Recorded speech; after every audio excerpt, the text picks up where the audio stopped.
জীবনটা অর্ধেক সহজ হয়ে যায় একজন ভালো মানুষকে সঙ্গী হিসেবে পেলে।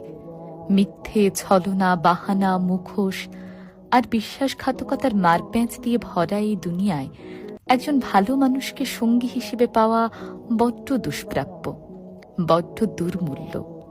চার দেওয়ালের ভেতরের লাল নীল সংসারটা যার তার সাথে টিকিয়ে রাখা যায় না, জানেন। জীবনটা তছনছ হয়ে যায়। শেষ বয়সে গিয়ে মানুষের রূপের অহংকার থাকে না, অর্থের অহংকার থাকে না, প্রাপ্তির অহংকার থাকে না, সফলতার অহংকার থাকে না। তখন মানুষ শুধু পাশের মানুষটার দিকে তাকিয়ে একটা তৃপ্তির নিঃশ্বাস ফেলে আর ভাবে, ভাগ্যিস এই মানুষটাকে সঙ্গী হিসেবে পেয়েছিলাম। আমি মনে করি মানুষ যতটা অন্যান্য সফলতাকে, প্রাপ্তিকে উদযাপন করে, তার থেকে অনেক বেশি উদযাপনের হলো একজন সঠিক মানুষকে সঙ্গী হিসেবে পাওয়ার বিষয়টা।